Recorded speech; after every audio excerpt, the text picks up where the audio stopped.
Everybody, I don't know why. Listen, man, you know why. But you know what? I sound just like my mother did, like how my grandmother did. Yeah. So even my son's shocked. People that know me, they're shocked because they're like, that's my auntie. But you know, I guess we spoke about it the other day when I was saying the generation I come from. I'm sounding like I'm some kind of old man. I grew up in an estate called St. Raffles Estate, just down the road from here. And there was 1,000 Auntie Pearls in that estate. Everyone was someone's mum. Auntie Jenny. Sorry. The Drazzy Show. Yeah, it's all right. I allow you that one. Sorry about that. My apologies. But yeah, like I said, growing up in that estate, there was several Auntie Jennies. If they saw you doing something wrong, they checked you. You know, everyone was your mum. You knew you couldn't get away with nonsense because everyone was your mum and everyone kept it real. But I feel as if this generation, I don't know what it is. I don't know if people aren't checking them, if they don't feel like they're above, you know, being taught some lessons in life. They're easily offended by honesty and realness. And this is why I think a lot of people like me, you appeal to us because you're keeping it real. That makes so much sense because my son's 37. And now when you was talking, I was thinking like, yeah, I lived in Blaney Crescent in Europe in East Ham. I'm thinking, how many Auntie Jennies were there that were like me? Only me. I think it's like 30 flats. Only me. Because I'm thinking, I used to have all the kids in my house. I remember once I came out and I saw this boy jumping all over this car and I told him to get down. And he said to me, it's my mum's car. I said, listen, right, I don't care whose car it is. Get your backside down off that car. You go and tell your mum that Auntie Jenny says that if she catches you on her car again, I'm going to slap you one. Yeah. Go on. When his mum heard about Auntie Jenny, she laughed and she took me out. Yeah. She took me out somewhere. She because took me to you're African just like rave. all the aunties in Ghana. Like literally, you are just like. Listen, sorry to cut you, but I remember one time I was on the we got this thing in the like what's it called public transport, but they call them trotro. All my Ghanaians out there, you know about the trotro. So I remember one time I was on a trotro with my mum's gardener. And we were going to buy some compost and all that kind of stuff. And I used to hate being on the trotro because my mum had a cutter. So I was like, why are we on the trotro? And I was there like making all kinds of fuss like a little sport kid. Some random man just slapped me in the face. I was offended because I'm a UK-born Ghanaian. So I'm thinking, no one slaps you randomly in the UK. But I knew, okay, you know what, you're back home now. And I just settled down. And this man came with the gardener to my house and told my mum I was being disruptive on the trotro. And my mum smacked me as well. That sound, I thought it was going to be like, that's normally what happens in the West Indies, but you can never go home until your family that somebody slap you. So I didn't know the man went that far. Oh yeah, he came home. Normally, you'll go home and you can't say nothing because if you do, then your mum's going to slap you. No, but I know. There must be a reason why. I didn't tell my mum he smacked me. He came to my house and told my mum that he smacked me because I was doing this. And my mum said to him, thank you. That's when I knew. Limit. That's when I knew it's a village. The village is raising the child in Africa. Wow. Even when I was a bus driver, I remember seeing all the kids and they used to always rant, and there's a tip for the bus drivers. I always used to, every school that I pass, I'd always memorize the headmaster's name. So when they come on the bus up, I'll say, listen, right, I'm going to get in touch with so-and-so from Brampton. And they settle down because I know the name of the school. But because it was Brampton Manor, they knew me at the school anyway. And I remember this African boy, quiet, peaceful, didn't say nothing, always well-mannered, not like the crowd. And I remember seeing him one day and he was shopping with his mum and I stopped and I said, is that your son? She said, yeah. I said, he's very well-mannered. And I explained and she looked so proud. And he looked so good, like, you know. Yeah. And I had to tell her, but where I lived, yeah, I mean, everybody, I had kids at my house baking. If I was cooking, I remember once they had like really bad wind and everybody's, the playhouses in their gardens got wrecked. And they put them out for the bin men. But I collected all the sets. So with all of them, I made one. And put it in the front garden. All the kids played in it. Oh, that's beautiful, man. But I've always been Auntie Jenny because I heard someone say, she's somebody's old granny. Yeah. Why is she Auntie Jenny? Listen. I've been Auntie Jenny since I was 19. And I'm 55. So all those haters out there, this Auntie Jenny is ain't not nothing a new. new thing. It's nothing new. This ain't no internet facade. No, I've always been Auntie Jenny. Yeah. If they go to, let me start naming places now. Vauxhall Primary School in Barbados. Anybody around there. Before COVID, I used to do a free bus ride for the children because in Barbados they have bus rides, which is like a great big rave for adults. I had one just for children. If your school works, if your marks were good, if people would tell me that you're well-mannered and pleasant, then you came. And the parents couldn't understand it because it was free, no money. And I think by the second year they realised, and then the parents wanted to come. I said, no, Is this for your children only? I got my hopers there. Is this for the children only? And then you realize, I remember once the first year I had a bus and I hired it. Second year he must have thought, this English woman's got money. It's coming out of my pocket. He put the price up. I was just like, forget that. I went and got some local buses, like little mini buses, some local mini buses, and I said to the guy, listen, right, can you get a minibus? I said, I'll give you like $100, which is more than they'd make. $100, both of you come get your van, take the children somewhere. And they dropped us off and they took us back. Everything was free. I had all the games, all the food, ice cream, everything. Yeah. I had to slap up a couple of children, but they know that, because I'm old school. Like, if you don't want me to slap your child, keep your child away from me. Because I'm going to treat your child just like how I treat my own children. Yeah. Even my son, he was just like, Mum, at what age do you think you start smacking kids? His daughter's about 2. I said, well, who for? For my daughter. I was slapping her from time. I said, why do you think she behave? I was slapping her from time. You slap on her hand. No, I'm not saying that beat your child. Yeah, obviously, yeah. But of course, just to wake them up to what they're doing. Yeah, of course. Just to shock their brain. But no, I've been Auntie Jenny. I mean, I've raised, when they had St. Vincent and the Grenadines, when they had their volcano, I sent a lot of stuff out there. I can't remember the IG tag, but everybody will know if they go and they see later on. I think it's in my stories. So yeah, I've always been Auntie Jenny. Yeah. And the things I like that. I like that energy about you. Your name suits your demeanor. Your demeanor suits your name. That's why yesterday when we were on that live and that guy was calling you Jenny, I was like, listen, you're not the same age group. It was like, I don't mean anything. You're not the same age group. My name's Auntie Jenny, not Jenny. You're not the same age group. I said to him, I allow you, even though I don't like it. That's the culture I grew up in. The culture I grew up in, I've got uncles that are not even my blood-related uncles. But because of the level of respect that we have for our elders, my father's friend is my uncle. My mother's friend is my auntie. That's just the way we talk. I've got cousins who are older than me. I can't call them Joe. I've got to call them Cousin Joe, Brother Joe. Every time you say something, a memory's coming up from growing up. And I remember they had this boy, I think his name is Romeo. He's an Eastern European boy from Poland. And he lived next door to me when I lived in Blaney Crescent. And his mum and dad didn't like me at all. But me and this kid got on really, really well. And I remember he came and he says, Auntie Jenny, and his mum says, she's not your auntie. He said, yes, she is. She's everybody else's auntie. And because he was spoiled and they couldn't tell him nothing. He said, she's my auntie. That's the reason why he's spoiled. He said, everybody else calls her auntie, so I'm going to call her auntie. And every time he saw me, at one point, I don't know whether they want to take my mail, and he come knocking on my door. He said, Auntie Jenny, my mum and dad have got your parcels. And I told them it belongs to Auntie Jenny, but they're in there, so I've told them, bring your parcels out. Auntie Jenny wants her parcels. If you want a bicycle pump, he'd be like, Auntie Jenny, I'm like, I've got your pump. He goes, can I keep it? I'm like, yeah. Because sometimes you got to follow the voice in your head. And I remember going shopping and picking up a bicycle pump, and I thought, why don't I want this little blue pump? He got a bike and needed a pump. I said, I got this specially for you. He was just like, wow.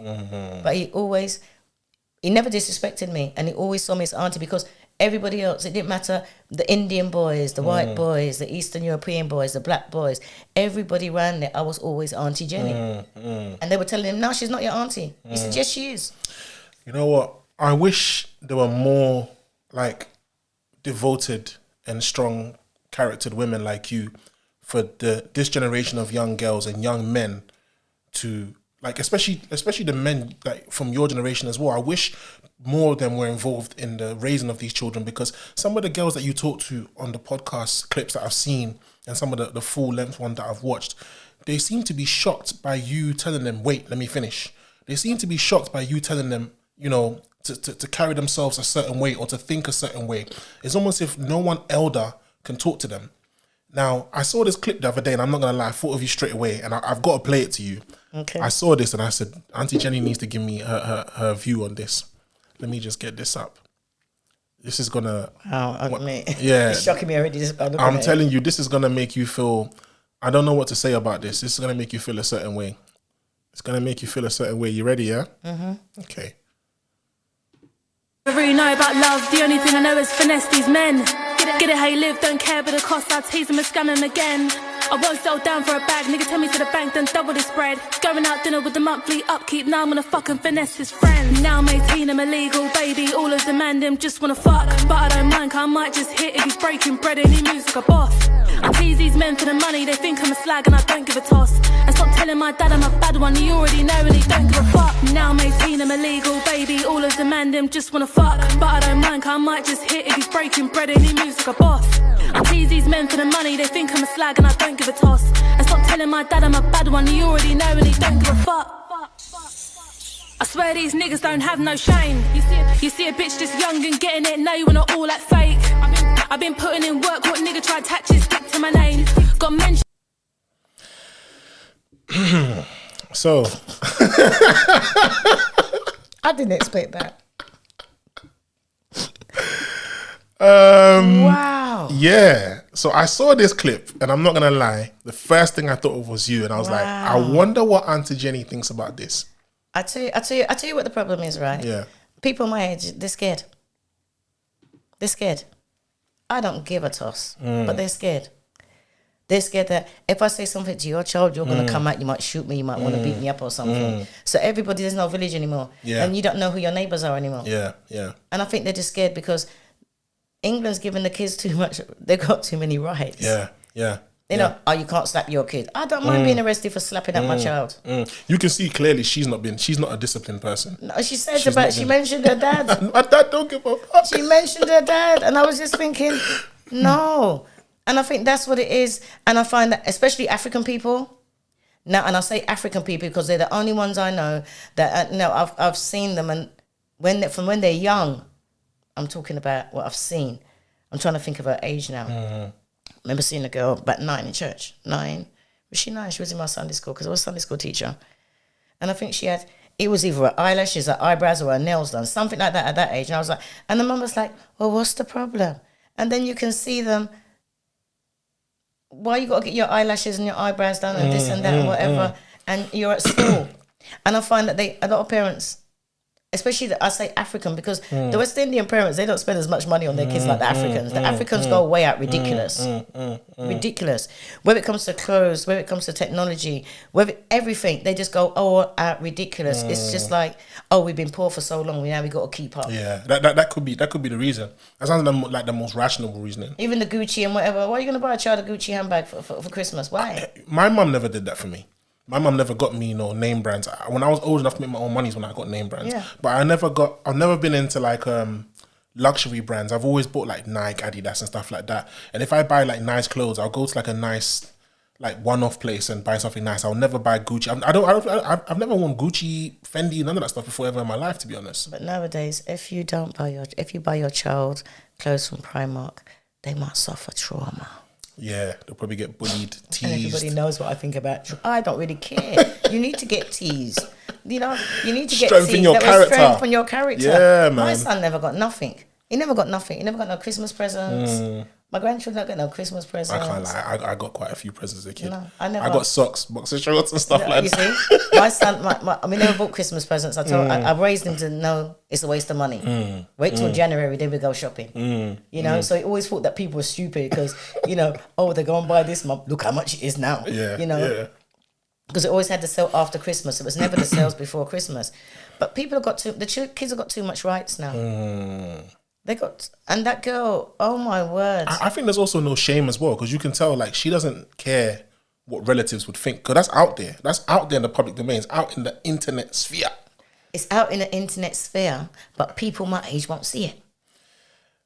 Someone's definitely going to send it. Someone's definitely going to send it to her dad. Like you showed me. Yeah. So I might go and show another old person to say like, hey, I'm going to send you a WhatsApp. I'm going to send you a WhatsApp for you so you can WhatsApp it. And I'm going to say like, listen, right, look at this. Or I might ask my son or my nephew, because they both do music, and a lot of the young musicians, they might say, oh my gosh, you did. But then again, they wouldn't send me that. The boys would not send me that. They wouldn't. Yeah. I saw it, and the first thing I thought was, those are the kind of girls that do not like you. A Brittany Renner in the making. So who? Is it Brittany Renner, the one that come on the show? I didn't know who she was before. The angle of Tate. She's terrible. Seriously? Oh. Brittany Renner? Brittany Renner. Oh, is that the one that was on the show with Yes. I don't check for these people, so I wasn't too sure. I didn't know who she was till then. Because I just took her at face value. Yes. It's funny, because after she came on that show, I saw other clips of hers flying around, and at one point she was bragging about how to get NBA players pregnant or to get money out of them and stuff like that. She's a weirdo, man. And you know the worst thing about it, when I said to her, why don't you take everything off your social media, come off social media? You're a mother. You're supposed to care. And oh no, she's going to help people like her. She's going no, because it's all. I know you're never going to be able to clear it, but at least give your son a chance. Yeah. Give your son a chance to not have to see it in the future. But then again, if you look at someone like Kim Kardashian, what are her children going to think one day when they see that tape? I've never seen it, but that's just one tape. Brittany Renner's got a whole heap out there, and she wrote a book. Apparently, she done something to show people how to get pregnant by her NBA player. I've seen that clip where she's in the car talking about, go for the ones who are this because they've got more money and make sure that you get pregnant. And you see, things like that, I know things like that is a reason why I think that when judges, because in England, I know that when you go for certain jobs, they check your social media. Mm-hmm. I think that when people are going to court for custody or those stuff should come up. Child support, it should come up. Yeah. Because I don't think that no judge should really leave her with the child. Especially because she won't take it down of her personal page. Yeah. There was a next video I wanted to show you, yeah. This one is not really on the topic of like these crazy girls that keep arguing with you. But this one still shocked me though. So have you ever heard of a rapper called Meek Mill? No. Okay, so Meek Mill's quite a popular American rapper. Mm-hmm. He's from Philadelphia, and he went to Ghana, and there's big hype about him coming to Ghana. And this guy, he's a good musician, but he talks nonsense. He just raps about being a gangster. My loyalties are with Samini. He raps always have been. I'm a Samini fan. Always have been. Who's Samini? Samini is he's Ghanaian. He does music. Come on. You don't know who Samini is? Google him. Okay, I might have to. Listen, see one from me. He used to come over here and I used to listen to his song, go to his concerts. And because I was there, I'm not changing. So he'll always be my guy. Is he the one who the kids got trampled that you show in Brixton? No. Oh, okay. Who's that one? I don't know. Oh, okay, I don't even know him either. But Samini has been for years. Is it? Yeah, I'm talking. Oh, we're talking 15 years. 15 years ago, when he used to come over here. I have a clue. Yeah, that's when the African music was now starting. I remember there was Batman. There was One Love. There was a few people. Obviously Sarkodie. But I never heard of Samini. Was it Sunny Boy or something? But there was Samini. Never heard of him. Yeah, he's got some lovely. You want to familiarise yourself with your Ghanaian people. I might have to, man. Imagine me telling you. Yeah, but that's only one you're telling me, though. Come on, man. Only one. It's the only one I know. And he's probably like, let's be honest, he's probably like old, isn't he? He's always been younger than me. Is it? Let me show you this video, right? I don't know what you think of this. Nigga don't remember my stomach was touching my ribs. Play my team, you play my money, somebody gon' end up dead. Give a fuck about what you did. I know that killer nigga ain't gangsta. I'd rather buy my mama crib. Feeling good. Wishing these niggas would. Blessings, hold up, blessings. Niggas ain't learn they lesson, hold up. I gave them time, they get on they grind, but niggas ain't do no stepping, hold up. I gave her time to make up her mind, she fucked me soon as she met me. I tell her, these niggas don't remember my stomach was touching my... So... First thing that comes to my mind was Blasphemy. Right, I'm going to break that down to you. He is in the Ghana equivalent of the White House. He shot that video in the Ghana equivalent of the White House. The president's place of business, he's in there. You see him stood there next to the pulpit where they make their announcements to the nation. They allowed him to come in there, throw the N-bomb all over the place. Niggas ain't this, and da-da-da-da-da-da-da. I'm disappointed in Ghana. Very disappointed in Ghana. Ghana, I'm ashamed. I'm ashamed of Ghana right now. Disappointed. Very disappointed. Most enslaved Africans who want to come back to Africa, you'd expect them not to bring the N-word with them. Come to the house of, like, you know, the president and be like, nigga. Like, come on, man. Save that shit for over where they've brainwashed you to believe in that crap. Don't bring that to Ghana. You should at least come there to, like, wash yourself of that crap. The most respectful children that I found were in Ghana. They were very respectful.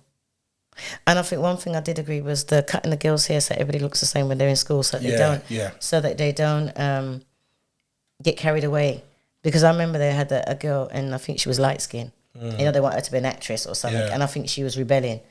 So the girl, the next day, she had no hair. She went from having long hair to no hair. And I said, what happened to her hair? And they said, no, she's spending too much time on how she looks. Good. Just bring her back down. And they just shave her all her hair. And I could always thought to myself, Why have all the children, the girls, why they cut all their hair?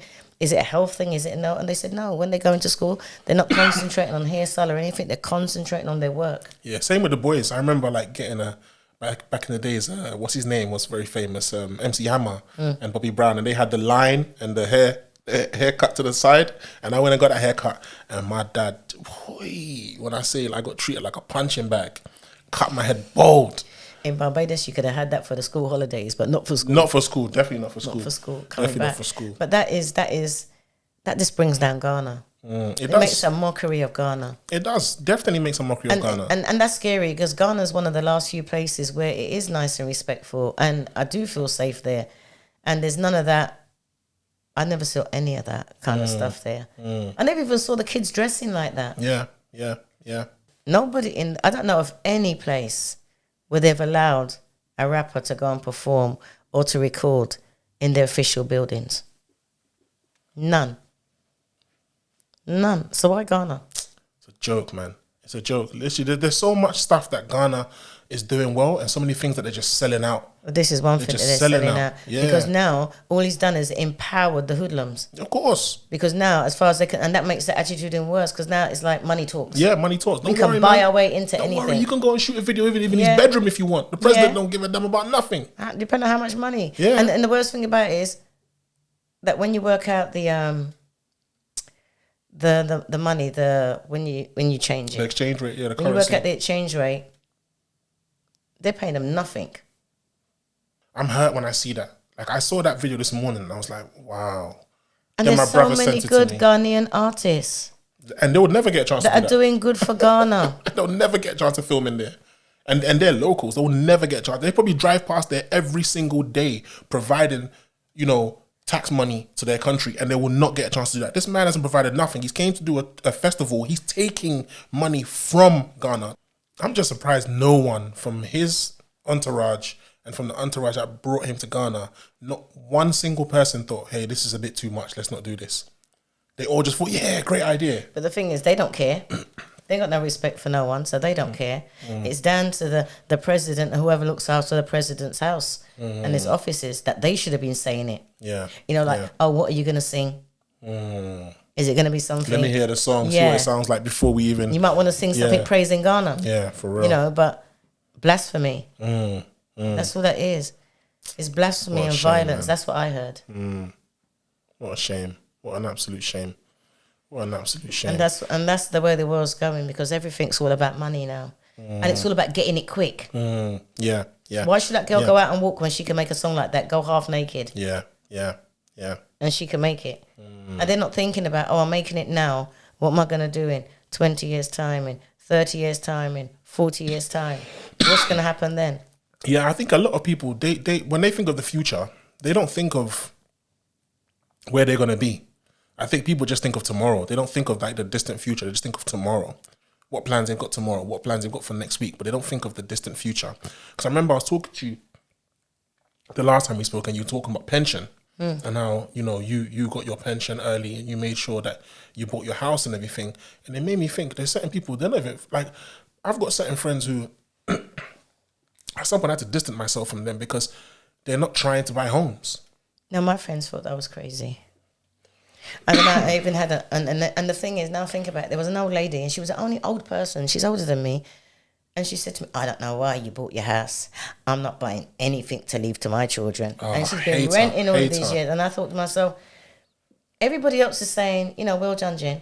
And you're the only one that's got to say something negative. Yeah. Because she's still living in the same old council house. Yeah. Flat. House. Yeah, house. Yeah. And I just thought to myself, why would you say that to me? Why can't you say something positive? Because I think at the time I was 40. And I thought I'm 40 and I bought my flat. And then I moved and I exchanged it for a house. And then all you got to say is something but I didn't buy it so that when I die I can go to my son. Exactly. I bought it so that I can chill. Exactly. It's funny because I've got a similar story. There was a friend who's no longer a friend, and I'm so glad. And she had a similar kind of response when I bought my place. And she was like, at the time she didn't even know I bought my place. So I bought a MercedesBenz. And she goes, I don't know why people buy Mercedes-Benz, but they don't own their property. Me, I could never get a Mercedes-Benz and not own my property. This girl does not own her property, and now she's gonna go a Mercedes-Benz. So when she got her Mercedes-Benz, I said to her, I've always owned my property. I just never said nothing. But I bought my place in 2017. I just never said nothing to you. And she was like, oh, and I said, but you're the one that's a contradiction because now you're driving a Mercedes-Benz and you don't own your place. She just get quiet. Oh, I was just hating. I thought, how could someone say that I was just hating? They're supposed to be your friend. I look back now, there were certain friends I had, and Auntie Jenny, I'll be honest with you, like, at the time, I thought they were the best of friends in the world. But then when I started looking at the way they would move, the way they would say certain things, or the way they would, like, I don't know, present themselves, I realized certain times the signs are there, but we refuse to see them. Yeah, it's like we ignore them, or we may not intentionally ignore them, we just can't see them. Yeah, I went along with it. I was the only one who drove, so I used to drive the girls around. And the men, they used to call me the Rottweiler or the pit bull. Because the men always knew, like, approach them for girls, but you see that Rasta one there? No, it's not right. Don't approach her. Because I'll stand there. Women stand in the club like this. I'm standing in the club like this. Would you like a drink? No, thank you. You sure? I've got my own, thank you very much.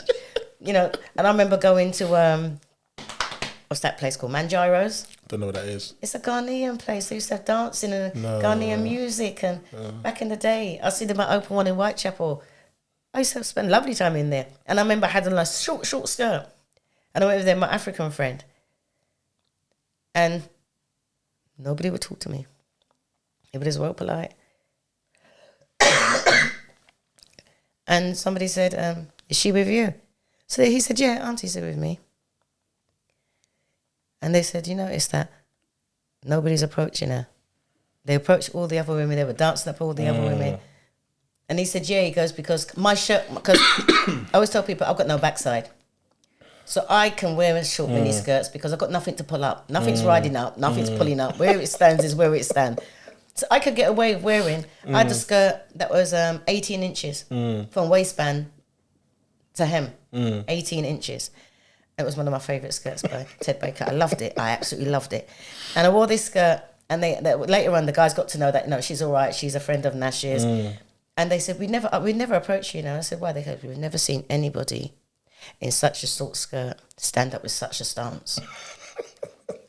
They said the way you were standing up, it was just like, don't approach me. If you know what's good for you, do not approach me. The only person that approached me was this young girl with her man, and she decided that she wanted to have a dance-off. The girl come in my face, I'm just enjoying myself. The girl is there because she got her man, won't come and wind up yourself in front of me. You're not even my type, girl, move. And she was there, wind up herself in front of me. And I thought, here we go. I killed her with it. Because I used to be in a dance group. And I can move. In my days, I can move. And by the time I finished with her, she just drifted off and took her man with her. Because, you get them high-coloured people that they think they're all something, Yeah. And I thought, don't try it with me, love. I'm here enjoying the music because, when you're with the men, you just do the bass line. You just stand there and you rock and you enjoy yourself. But she was there. I thought, okay then. And I just thought, why are you doing that? But nowadays, when the women go out, they're like, ooh, ooh. But me, I go out like, do you own a suit? I own several suits. You see what I mean? And there's men out there and they want to preach all this alpha. They don't own a suit. Look at me wearing one day with my wife, man. Oh, look at her bum. She's gorgeous. Yeah, I'm West African, man. What do you expect, man? Yeah. The nyash has to be there. It's there. Nyash has to be there. And she got a turkey drumstick leg, like that. But, I mean, how can you not own a suit? Yeah, of course. I think I look good in a suit. My mother-in-law, whenever I wear a suit to her house, she gets gassed. Yeah? Yeah, she looks at me like, oh, and I'm like, yeah, I know. I got the shoulders. And your shoes. When you're wearing your suit, what kind of shoes do you wear?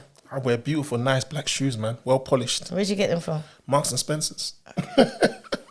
Marks and Spencer. Sometimes Clark's, but Clark's more for like the casual stuff. Yeah. But Marks Spencer's for the nice stuff. And I realised that's why sometimes you have to go back to Kevin Samuels, because I realise that a lot of these people that are out there, they're saying this. And like Kevin Samuels, they don't own a good pair of shoes. When you see them in their shoes, if they do have them, they're scruffy. Nasty. And I remember that I was saying something on a podcast about, oh no, if a man comes to the house I'm judging. I'm looking at his shoes. It's the truth, though. And somebody's like, "Oh, what kind of rubbish is that about looking at their shoes?" No, you can tell where somebody looks after themselves by looking at their shoes. A real man's not gonna, and people don't know that. The only nowadays is like you tell a black boy he got a suit. It's like, am I going to a funeral? Or am I going to court? Yeah, I remember you put it on your page, and I was speaking to you about that when I said in my old estate where I grew up in, I remember going to my auntie's party, and I wore a suit to go to a party because I felt like, you know, open neck and everything. And someone stopped me and goes, "Yo, bruv, what you getting caught, bruv?" Like, caught? What do you mean I'm getting caught? I'm going to see my auntie. Yeah, because I was in the suit. He thought I must be involved in some crime or something. I'm going to go and, you know, represent myself in court. I'm like, what? Some people used to wear a suit every weekend, every Sunday, whether they go to church or not. My mum, I'm glad that my mum forced me to wear suits every once in a while. And also, I thank my older brother Biggs. My older brother Biggs used to wear suits for the sake of it. Like, people always thought he was going somewhere. He wasn't. He just liked to wear nice suits. Because like my father wore suits, my grandfather wore suits. So when I see all the uncles and all the men in my family and they look good in suits. Real men wear suits. Me and my brother used to wear this smart. My brother more, I can't lie. My brother Biggs more. But you know what? I remember one time in primary school, my mum sent me to the school dance in a bow tie and a nice suit. And I got rinsed. African boy. I got rinsed. I got rinsed. But you know what? I'm so glad that my mum was one of those mums. And that's why I said you remind me so much of the women I grew up around. My mum was not having it. She was like, You can never be overdressed. Don't let them tell you nothing. You look smart. You look nice. She's right. And I'm so glad she instilled that in me because that day I didn't want to ever wear a suit again. I thought, oh my God, everyone's laughing at me. My dad wears it, my uncle wears it. So I'm starting to question the men in my family now, thinking, are they nerds or something? But I'm so glad. My son had his first suit at 2. And then he always had a suit. It was a standard. You know, they buy girls' dresses, buy boys' suits. Yeah, yeah. You know, I'm tired of seeing they go out in the party and you got all the children and the girls wear nice dresses and shoes and the boys maybe wearing jeans and trainers or put the boy in a suit. A nice suit, nice smart Let attire. him see how a suit is. Yeah, man. Let him. But then again, I guess the reason why, because the men these days probably aren't even wearing that. So they've got nothing to try and emulate. I was emulating my uncles, my dad, my granddad, the men in my family. And even if I didn't wear suits, I wore the African style suits. Yeah. Because they wore those things. And I've got a few of them in my closet. Because shout out to my sister-in-law, Afole, in Ghana. She makes them beautifully. Okay. Oh, she makes amazing stuff. She made stuff for my wedding. On my wedding day, I wore one of hers. And on my honeymoon, I wore some of her stuff. And all my uncles that used to wear that stuff, that was like a smart attire. So I grew up wanting to be like these men. But with me, and I remember going to Barbados and my sister had this really nice dress. And I said to her, oh my gosh, that's really nice. Who made it? Make it? Make it? Do you think I'm going to go and get someone to make this? I paid how much dollars for this? And I said, excuse me. I said, but I wasn't insulting you. I said, do you realise that it's more expensive in England to get clothes made You're than actually to giving her a buy off compliment. the shelf? Yeah, but she took it as like a slant. I'm going to show you something. This is me and my wife. We took some pictures when we went to Ghana. That's at the Black Star Square. Now, my sister-in-law fully made this dress for her. Wow. That's 100% Kente. Like none of this printed Chinese stuff that you get. And that's the stuff that she made for me as well. You know, there's nothing wrong with getting a nice attire made for you. I posted something on my Instagram. Can't think of the girl's name. But she done, you know that song, I Made You Look? Made You Look by Nas? No, it's by a girl, Megan somebody. I don't know. Sorry, I'm a proper hip-hop head. No, it's not hip-hop. It's a pop song. No, it's a pop song. It's something about I Made You Look. And if you look at my Instagram on my stories, and she sings the song, because everybody's done the wrong version. And she must have got up and said, you know what, I had fufu this morning. This is what come to my mind. And every time she does that, a different outfit. She had the proper names for them. You know, the kente material. She had the thing that goes like that. She looked gorgeous in all of them. Sorry to stop you. You said she had fufu in the morning. She said that the African fufu gave her the inspiration to do the video. She had it for breakfast, fufu. That's what she said. If you look at my page, you'll see it's in my stories. God, I don't know anyone who's ever had fufu for breakfast. That's heavy stuff, I would eat that for breakfast. What? That's heavy stuff, man. No, it's. I need that in the afternoon or the evening. No, man. but then you sleep. Yeah, but then in the old days, they never had it at night when they sleep. Real men start on a good breakfast. If it's not Gary and something, you need something good and heavy to go in the morning. I will eat a good stew and fufu in the morning for breakfast. Oh, that's serious, man. I don't want no lunch. I'm not eat no dinner, but I know that I'm going to last a good set of the day. I suppose so, but how are you going to move around? Fufu's serious, man. No.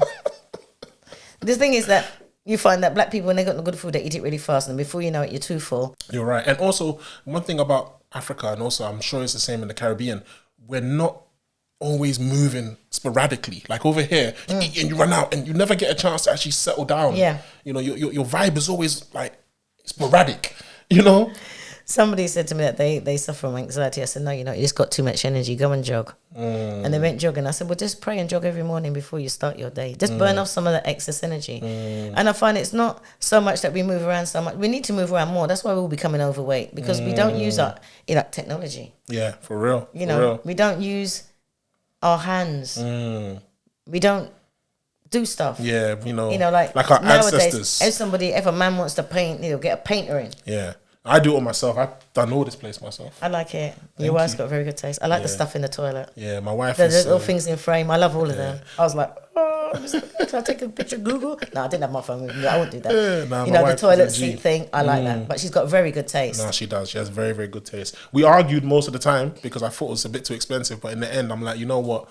This is where I come home to every day. Yeah. So it's got to look a certain standard. The thing is that people, it all depends on, when you say it's too expensive, a real woman would she can cut back on the shopping, you'd never know, because you're eating every day. So she would, and that's what I said, a woman will always work with what her man's got. Because you might say it's too expensive, but if she never told you how much it is and she got everything and you ate every day, the bills are paid, you wouldn't notice. Yeah. Well, that's why I married her. My wife is very resourceful. She's very intelligent. She's very loving, very caring, and she's very family orientated. She's a proper woman. No, my wife is you a proper woman. You gave her coffee. Where are the biscuits? Have you got auntie biscuits? She's like, oh, sorry, I forgot the biscuits. Are you sure you give her the biscuits? And here, I'm showing you, she's got a cup of tea already. Yeah. I like that. Now, that's also the reason why I married her. She reminds me of my mum. Like, she puts me in check. I always say that men should marry somebody but like their mum, but more sexier. Yeah, my wife puts me in check. Somebody thought that was sick. They started quoting Freud and all that kind of stuff. God. And I said, no, a man, if you've got a good mother, you want someone like your mum, just sexier. Yeah, just obviously we're talking about like traits, personality traits and stuff. Do you know what I mean? Everybody go, oh, you don't want to get married because you're losing this, you're losing that. Everybody's talking about what they're losing. What are you gaining? You could have been there single with your money and working. You got a wife. Look how much you've gained by having a wife. Yeah. And a lot of people forget that a wife brings value to your life. You're just a single man. You're just a man. You're just a black man with money. Yeah. But your husband, your father, and you can't go into something thinking about what you might lose. You either jump wholeheartedly into it or you don't. And that's the thing now. All this red pill rubbish, they're all telling people, oh no, don't get married, don't get married. It will benefit the average man to get married. Yeah, I agree. As an average man, you can't lose. And if you're average, what the hell you got to lose? But do you think also it depends on the kind of environment people were raised in? Like with me, I was raised in an environment where marriage was a very important thing. Yeah. It's a sacred thing. So I knew at some point, from a little boy, I was like, my wife. I always knew, when I thought of the future, I always knew it would involve a wife. Like I never thought of anything else. Well, see, my mum and dad were married, and then my mum and dad got divorced. But my mum always raised us to be wives. And just because a lot of people are, oh, I saw my mum and dad doing this and I saw my mum and dad doing that. Well, it's none of your damn business. So as far as I'm concerned, if the wife is there slagging off the husband behind the back, that's wrong. Because as a proper wife, you wouldn't do that. If you do something wrong, say you was here and your wife was here and you said something wrong, you done something wrong. I don't expect her to come and tell you now. If it's urgent, can you come in the kitchen a minute? Yeah, you gotta have that respect. Or later on, you do it. But to say it in front of the children, and that's where it messes up. So even though my mum and dad got divorced, I know my dad messed up, but I know it was a good marriage. Just because he messed up, it doesn't mean that, I think marriage is bad. So do you think marriage is good? Do you think that could have had an effect on why a lot of people are fearful of marriage? Maybe because the parents made the mistake of showing them too much of the negative aspects of it by maybe arguing in front of them, disrespecting each other in front of them, just doing mean stuff to each other. It's made them feel like, hold on, I don't want to go through that or something. It could be a traumatic experience they're going through or something. And a lot of people do that. A lot of people see what's going on because their private relationship isn't private. I see. You need to keep the children out your life. They're not your friends. And that's the problem with society, is that the parents are the children's friends. I was never my son's friend. Somebody goes, oh, my son is my friend. No, I'm not his friend. I'm not his friend. Now he's moved out, you don't live at home, I can be your friend. But even now, I'm still not your friend. I'm your mom. And he knows that certain things like, no, no, I don't care how old you are. Yeah. No, I'm not his friend. And he's not my friend. And a lot of parents, they do that. They want to be their child's friend. And they don't read to their children. Yeah. They don't cook with their children. Yeah. They got the tablets doing the babysitting. They got the TV doing the babysitting. They need to get more involved. Yeah. It's funny you said that because I was chatting to my wife the other day and I was saying to her, like, it's funny because I've noticed like certain households I go to, when I was a kid growing up and I went to visit my grandma, I went to visit the elder of our family, we always got involved. You know, I'd help her chop the tomatoes, whatever. Or I'd help her sweep up. We always divided the chores amongst ourselves. Certain households you go to now, the kids are just sat there playing while the grandma's doing everything. Yeah. Laying the table for them, clearing the table after they eat, and they're just sat there the whole time enjoying like it's a hotel service. I don't do nothing. I'm like, what the hell? My mum never touched a thing when I got to a certain age. No, I mean, now with the 3 grandchildren, I don't do nothing. You're not meant to. No, they are 2, 4, and 6. When they come, I don't. I sit there and I supervise. They will clean the chicken. They will clean the fish. Listen. They will chop the vegetables and wash the rice. They will cook their own breakfast. They will do it all themselves. Somebody actually had to go at me once. And I said, but I've got, I think I've got a video with my granddaughter. She was, I think it was 2 or 3 at the time. And she had a bottle in her mouth and a mop. And she was mopping the kitchen. Good. She absolutely loved it. Good. But it was fun because I'm lazy. I make these things fun. I won't say you're lazy. No, you're giving them skills. I'm lazy. Seriously? I'm lazy. But you can't be lazy if you have these skills already. No, but I got these skills because my mother made sure I had these skills. Yeah. But I had to get these skills to teach my son. Yeah, exactly. So you can't be lazy then. I teach him. No, I teach him to sit back. I got pictures of him ironing his clothes at 3 or 4 years old because the ironing board comes down that low. Yeah. I don't mind I will supervise. Yeah. I can't wait to teach my granddaughter to iron because I've got clothes to iron. And it's exciting for her. I wish my phone wasn't dead because there's a video of me teaching my daughter how to clean. Clean, come on. Clean. Good girl. Hey, you missed a spot over there. And what's your views on this thing going on with Andrew Tate at the moment? Is it Andrew Tate? I always mess up his name. I know another Tate, yeah. I just think that I got arrested and I got locked up for 14 hours. And they let me go. No case to answer. And I just think that it's suspect that if you want somebody to, when people normally do these things abroad, what do they do? Take away their passports? If they got money, they take away their passports. They say, right, you're under house arrest or things like that. And I'll say all the time that something's going on where they need him to be away for 30 days. They need him to be away for 30 days because that's what I don't understand. Because why would you lock somebody away for 30 days? Why not put them under house arrest? Why not take away their passports so they can't leave the country? True. Why is it you want to lock them up for 30 days? Very true. And I just think that there's something going on. All of a sudden you're hearing about this new COVID thing coming out now. They got a new, but there's something going on. Man. And that Greta, whatever her name is, she's not a lady. You don't send a man messages like that. It felt like a bit of a low blow. It felt very cheap and nasty. Do you know what I mean? Yeah, especially when he got arrested. It's like now, you know, that's what happens if you don't recycle pizza boxes. I hope that they should arrest her for recycling her pizza boxes because you're not supposed to recycle pizza boxes. And she's supposed to be there, the environmental person. But no, I just think that, you know, you're innocent until proven guilty. Yeah, that's the way I see it as well. And there's 2 women out there gleeing, but the same way how the late KS, when he died, they done the same thing. Do you know what I mean? And they done the same thing they're doing with Andrew Tate. I'm not going to lie.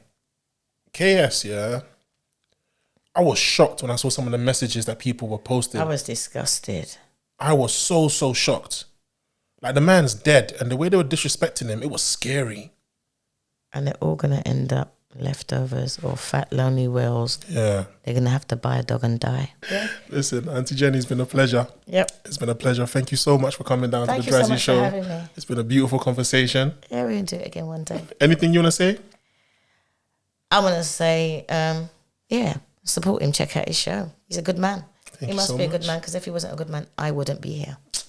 What can I say, man? What can I say? I was raised by the best, man. And he's a husband. Yes. And he's got a very good wife. Thank you so much. And the house is immaculate. Thank you so much. Make me feel shame. Oh.